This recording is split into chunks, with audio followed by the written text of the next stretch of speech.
Hello students, এক ঝলকে দেখে নাও ওয়েস্ট বেঙ্গল স্টেট ইউনিভার্সিটির বিএ পলিটিক্যাল সায়েন্স অনার্সের সেকেন্ড সেমিস্টারের গুরুত্বপূর্ণ সাজেশনটি।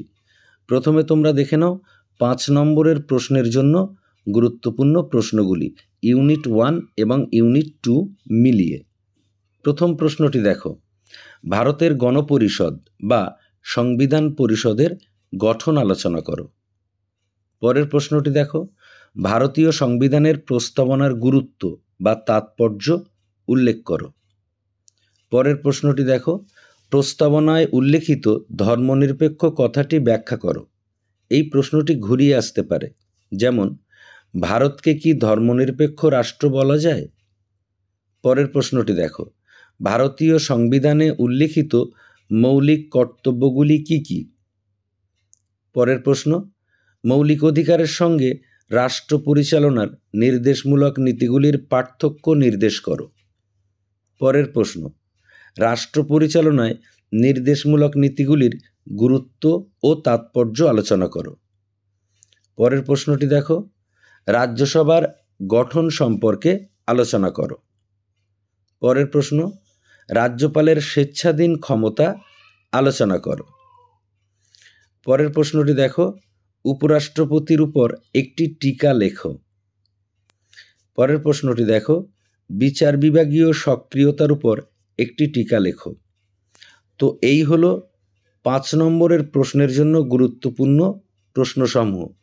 এখান থেকে তোমরা অবশ্যই 5 নম্বরের প্রশ্ন কমন পেয়ে যাবে। এবার তোমরা দেখে নাও 10 নম্বরের প্রশ্নের জন্য ইউনিট অনুযায়ী গুরুত্বপূর্ণ প্রশ্নগুলি। ইউনিট 1-এর প্রশ্নগুলি প্রথমে দেখো। প্রথম প্রশ্নটি দেখো, ভারতীয় সংবিধানের প্রস্তাবনাটি ব্যাখ্যা করো। এই প্রশ্নটি ঘুরিয়ে আসতে পারে, ভারতীয় সংবিধানের প্রস্তাবনায় উল্লেখিত লক্ষ্য ও উদ্দেশ্যগুলি ব্যাখ্যা করো। পরের প্রশ্নটি দেখো, ভারতীয় সংবিধানে স্বীকৃত সাম্যের অধিকারটি ব্যাখ্যা করো।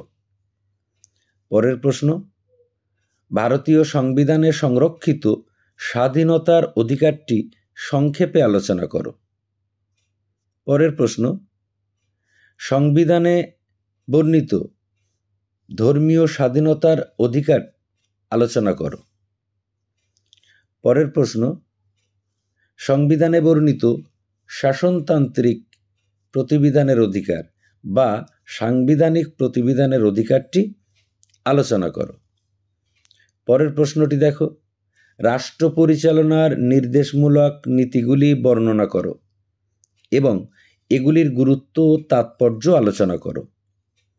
পরের প্রশ্ন, ভারতীয় সংবিধানের যুক্তরাষ্ট্রীয় বৈশিষ্ট্যগুলি নির্দেশ করো।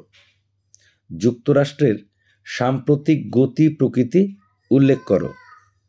এই প্রশ্নটি ঘুরিয়ে আসতে পারে, যেমন ভারতীয় যুক্তরাষ্ট্রের প্রকৃতি আলোচনা করো। তুমি কি মনে করো ভারতীয় সংবিধান আকৃতিতে যুক্তরাষ্ট্রীয় কিন্তু প্রকৃতিতে এককেন্দ্রিক? তোমার উত্তরের সপক্ষে যুক্তি দাও।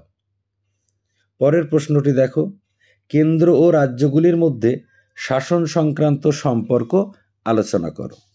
তো এই হলো ইউনিট 1-এর গুরুত্বপূর্ণ 8টি প্রশ্ন।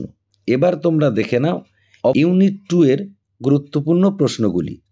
প্রথম প্রশ্নটি দেখো, ভারতের রাষ্ট্রপতির ক্ষমতা, কার্যাবলী ও পদমর্যাদা আলোচনা করো। পরের প্রশ্ন, ভারতের রাষ্ট্রপতির জরুরি অবস্থা সংক্রান্ত ক্ষমতা আলোচনা করো। পরের প্রশ্ন, রাজ্যসভা ও লোকসভার সাংবিধানিক সম্পর্ক আলোচনা করো। পরের প্রশ্ন, ভারতীয় পার্লামেন্টের আইন পাশের পদ্ধতি আলোচনা করো। পরের প্রশ্ন, ভারতের প্রধানমন্ত্রীর ক্ষমতা ও পদমর্যাদা আলোচনা করো। পরের প্রশ্ন, রাজ্যপালের ক্ষমতা, কার্যাবলী ও পদমর্যাদা আলোচনা করো। পরের প্রশ্ন, ভারতের সুপ্রিম কোর্টের ক্ষমতা ও কার্যাবলী আলোচনা করো। প্রশ্নটি ঘুরিয়ে আসতে পারে, যেমন ভারতের সুপ্রিম কোর্টের বিভিন্ন এলাকা বা ক্ষেত্র আলোচনা করো। পরের প্রশ্ন, ভারতের হাইকোর্টের গঠন ক্ষমতা ও কার্যাবলী আলোচনা করো। তো এই হলো ইউনিট 2 এর গুরুত্বপূর্ণ প্রশ্নসমূহ। তোমাদের দেখে মনে হচ্ছে হয়তো কিছুটা প্রশ্ন বেশি আছে, কিন্তু যেহেতু তোমরা প্রথম পরীক্ষা দেবে প্রথমেই শিক্ষানীতিতে, সেই জন্য একটু বেশি করে তোমাদের প্রশ্ন তৈরি করতে হবে। তবে আমি তোমাদের যে সাজেশনটি দিলাম, এখান থেকে কিন্তু তোমরা অবশ্যই সমস্ত প্রশ্নের কমন পেয়ে যাবে। তো তোমরা এই প্রশ্নগুলি তৈরি করতে শুরু করো। সকলে ভালো থাকো, সুস্থ থাকো। ধন্যবাদ।